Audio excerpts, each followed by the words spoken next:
Number 21, the cross. Matthew 10 verse 38, 16 verse 24, Mark 8 verse 34, Luke 9 verse 23 and 14 verse 27. Jesus never underestimated the difficulties involved in following him. He made it clear in plain speech, and also in figure and parable, that he called men to no easy task.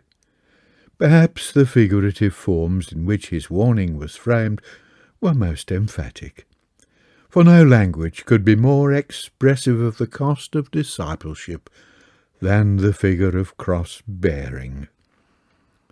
A man condemned to death by crucifixion had to bear the stake upon which his body would presently hang. Shame, agony, and death were involved in bearing the cross. From the beginning of his ministry, it is evident that Jesus knew that his end would come by crucifixion. He told Nicodemus that as the serpent was lifted up in the wilderness, so he must be lifted up. The end of his own life being so clearly envisaged, it is not surprising, therefore, to find Jesus using the cross as a figure for all that discipleship would mean, for denial of self, for crucifixion of self. The first time he employs the figure, Matthew 10 verse 38, is in connection with the demand that his disciples must confess him before men. Such a course would entail conflict and sometimes death. But he came not to bring peace, but a sword. When men decided to follow him, they would find even their own families in opposition. Following him would test a man's allegiance severely, for it even required that a choice be made between parents and Jesus. The severity of the demand is then expressed in the future of the cross. He that taketh not his cross and followeth after me is not worthy of me. That his own way involved cross-bearing is clear from this saying, for the disciple is to follow him. But that his words literally involved for himself death by crucifixion would not be clear. That it might mean surrendering life was not hidden. He that findeth his life shall lose it. He that loseth his life for my sake shall find it. It is a startling paradox resolved by the context. A man who avoids the cross shall die. The man who accepts the cross shall live. The saying projects the thought into the future when final issues are determined, when men who have chosen the way of self will die, but those who have crucified self will have everlasting life. The disciples were not unfamiliar with crucifixion, for in their lifetime hundreds of Jews who had taken part in insurrections in Palestine had been hung on crosses on the roadsides.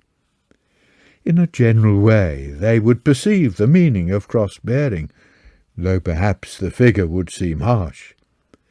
There can be no doubt that Jesus used it with a full recognition of what was involved for himself. The second occasion on which Jesus used the figure was after Peter's confession that Jesus was the Christ, and his well-meant but nevertheless satanic remonstrance to his master. From the time of this confession by Peter, the Gospel writers indicate that Jesus emphasizes that he would meet his death at Jerusalem. Matthew 16, verse 21. On this occasion, he uses the simple terms, be killed and be raised again the third day. He then speaks of the duty of disciples, using the figure of the cross in a similar way to the previous occasion.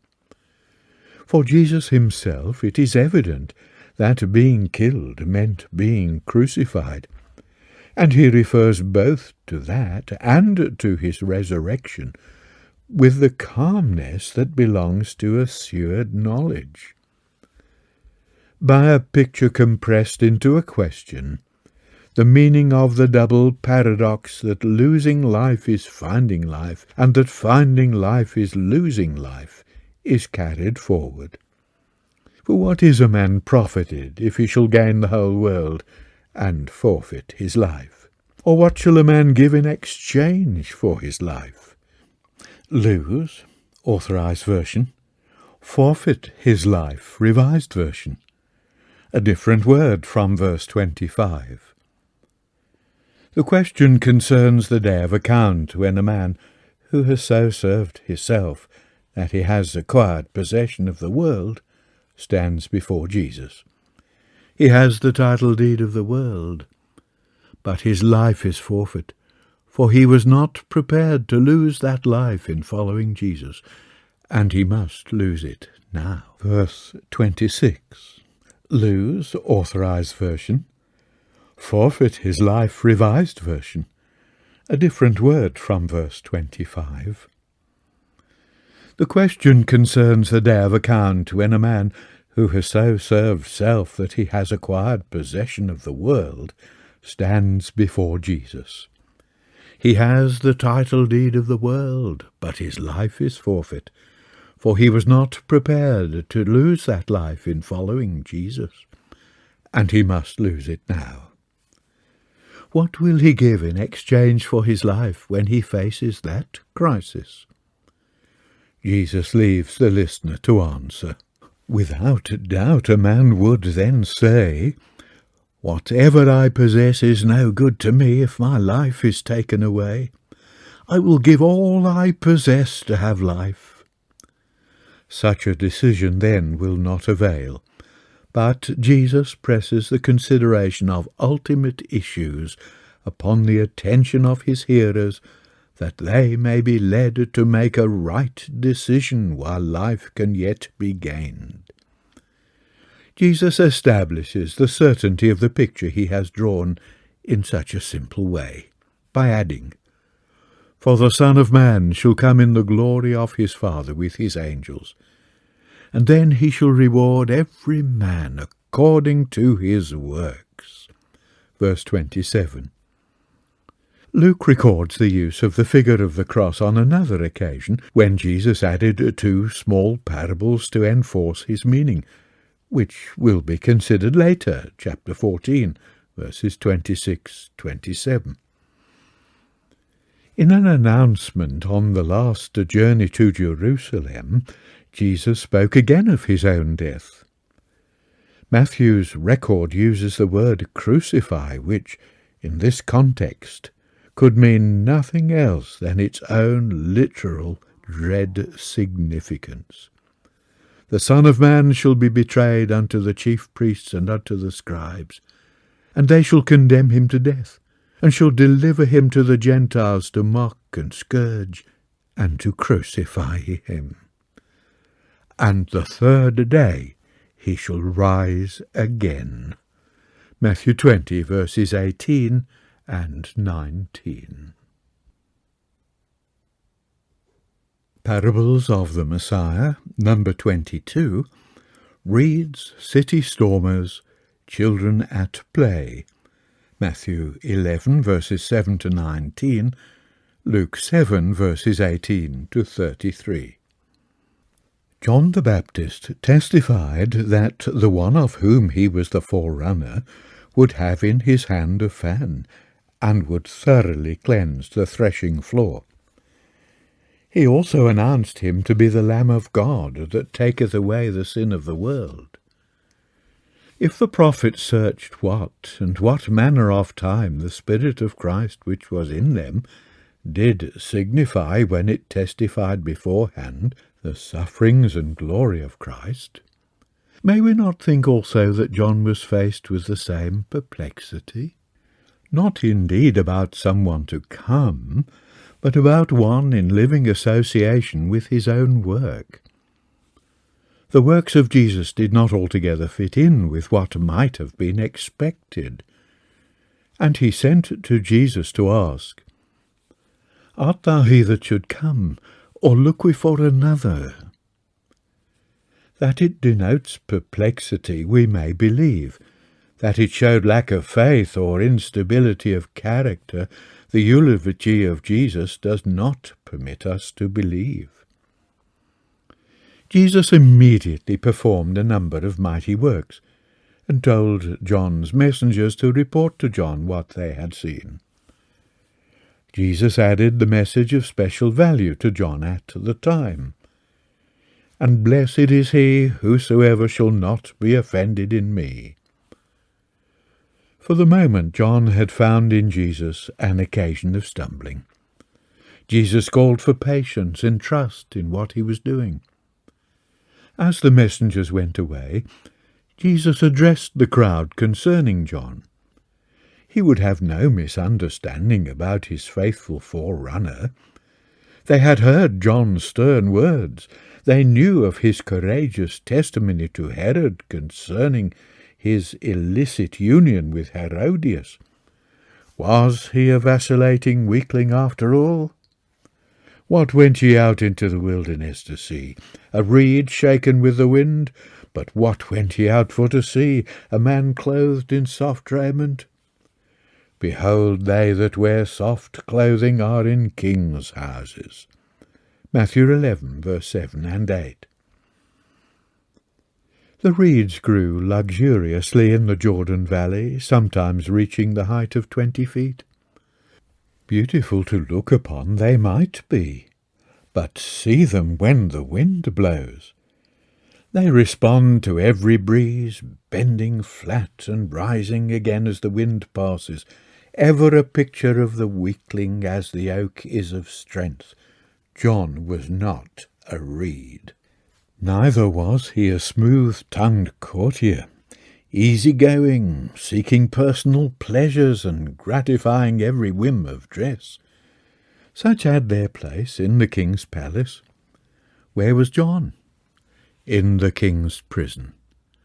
The softly spoken man-pleaser is not to be found here.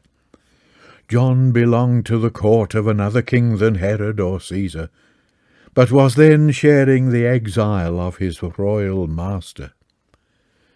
Bruised reeds were then to be endured by the Messiah, as he had then to suffer the smoking flax of the rulers of his day, who, instead of shining with divine reflection, were darkened in counsel and led the people astray.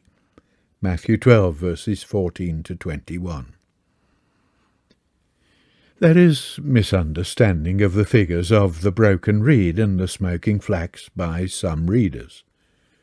God endures both now, but a day is coming when the true qualities of men will be revealed and unsuitable material discarded.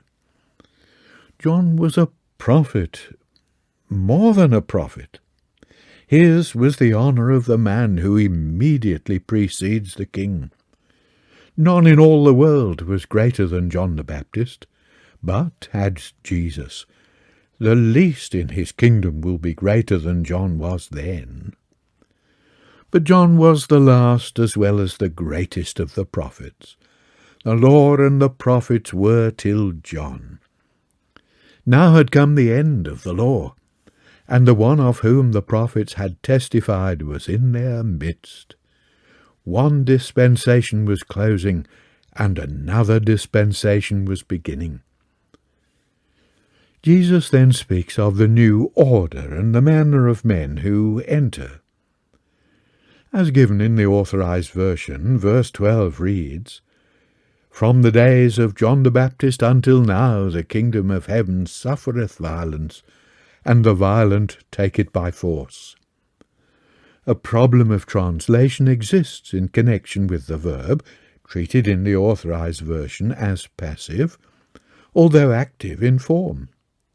Diesman, student of Greek papyri and 1st century Greek, draws attention to the inscription of the patron of a sanctuary, which speaks of a man forcing himself in. So here Jesus says the kingdom forces itself upon men's attention, and forceful, same word, men take hold of it. The next verse helps the meaning. All the prophets and the law prophesied until John. The Jews believed prophecy would cease with the coming of Messiah. John, says Jesus, is the last of the prophets. He is the last link in the chain. In that case, the days of the kingdom had come, in the sense that the king was in their midst, and the gospel of the kingdom was pressed upon men's attention. Difficulties would be found which must be overcome, but men imbued with the earnestness of troops who storm a city would gain an entrance. This meaning followed appropriately the words of Jesus concerning the character of John. John was earnest, heroic, strong. So must those be who would enter the kingdom. The further words of Jesus that John was, in the sense, Elias which was for to come, evidently not to be understood literally, but only by those with ears to hear, verse 15, also show that he would have them understand that John was the forerunner of the Messiah. The parable of the marketplace children follows naturally. What, says Jesus, is this generation like? And he compared them to children at play in the market, who could not agree. They said, We have piped unto you, and ye have not danced. We've mourned unto you, and you have not lamented.